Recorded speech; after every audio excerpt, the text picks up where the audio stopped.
معزز سامعین، آج جس موضوع پر میں آپ سے بات کرنا چاہتا ہوں، میں یہ کہتا ہوں کہ آپ اپنے معاشرے میں دیکھتے ہیں کہ ایک شخص آپ سے ملتا ہے، وہ کہتا ہے کہ یار عہدے کے لحاظ سے میں گزٹڈ افیسر ہوں، عہدے کے لحاظ سے 250-300 بندہ میرے نیچے کام کرتا ہے، عہدے کے لحاظ سے میں ڈسمس کرنے کا بھی اختیار رکھتا ہوں، لیکن کیا کروں میرے فالوور نہیں ہیں۔ اس کی کیا وجوہات ہے؟ آپ نے بھی دیکھا ہوگا فالوور کیوں نہیں پیدا ہوتے؟ فالوور پیدا ہوتے ہیں ہمیشہ کردار کے ساتھ۔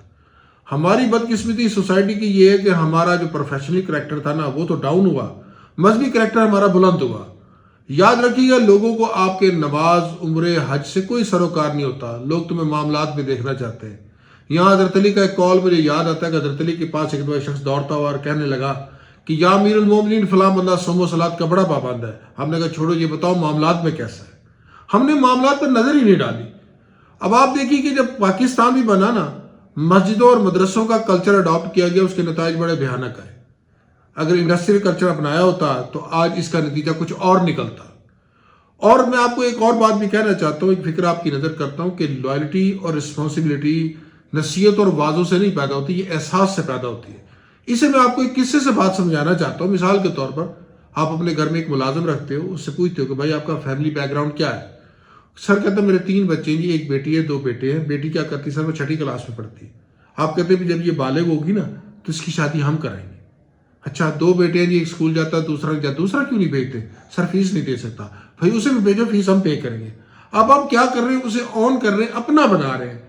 چند دن گزرتے ہیں، وہ کہتا ہے کہ شخص وہ کہتا ہے کہ سر گاؤں میں نا میری اور میری بھابھی کی آپس میں نہیں بنتی، روزانہ لڑائی جھگڑے ہوتے ہیں۔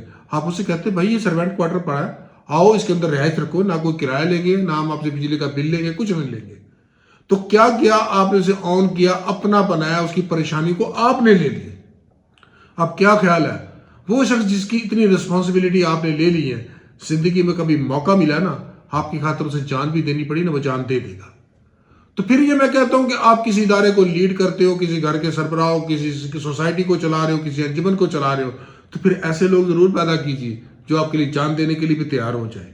تو بات وہی آ جاتی کہ اچھے رویوں کی وراثت جب وہاں چھوڑیں گے نا تو لوگ آپ کو کبھی نہیں بھولیں گے، وہ آپ کے رویوں کو یاد رکھیں گے۔ تو اسی طرح ایک اور مثال بھی میں آپ کو اس بات سے سمجھانا چاہتا ہوں۔ میرا ایک دوست تھا، مجھے کہنے لگا کہ سر آپ بڑی موٹیویشنل قسم کی باتیں کرتے ہیں یار، ہمارے فیکٹری کے جو ورکر ہیں نا یار، وہ ٹھیک طریقے سے کام نہیں کرتے، آج انہیں تو تھوڑا سا سمجھاؤ کہ یار وہ ٹھیک طریقے سے کام کرے۔ پھر میں نے کہا یار مجھے ورکر نہیں، اپنے فیکٹری کے مالک سے ملواؤ، اصل ضرورت اس مالک کی ہے۔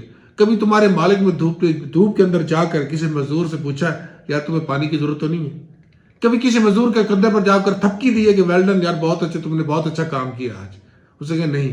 تو پھر میں کہ یہ جب تک احساس پیدا نہیں ہوگا نا، یہ رویے بلڈ نہیں ہوں گے تو آپ اچھی جماعت ہی نہیں بنا سکتے۔ یہ احساس آپ کی جماعت کو مضبوط کرتا ہے، آپ کی ٹیم کو مضبوط کرتا ہے۔ دنیا میں جتنے بھی بڑے بڑے نامور شخصیات گزری ہیں نا، جنہوں نے بڑی بڑی تنظیمیں چلائی، بڑا ایک نظام چلایا، جیسے عبدالستار ایدھی صاحب ہے، کیا تھا؟ اس جیسا احساس کرنے والا بندہ ہی کوئی نہیں تھا۔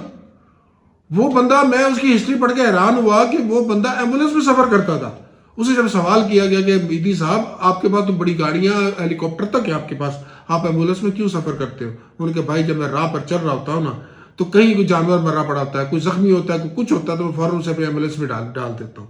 تو یہ وہ احساس تھا کہ وہ دیکھ لیجئے کہ وہ جو بندہ عبدالستار ایدھی، ساری زندگی ایک کرتے اور پجامے میں زندگی گزارنے والا بندہ، جب اس دنیا سے جاتا نا، 21 توپوں کی سلامی کے ساتھ کیا ہے وہ بندہ۔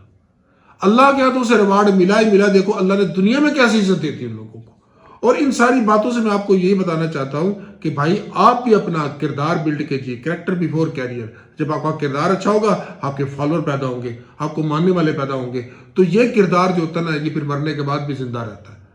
تو انہی الفاظ کے ساتھ آپ سے اجازت چاہوں گا، انشاءاللہ پھر ملوں گا نئی کسی ویڈیو کے ساتھ، تب تک اللہ حافظ۔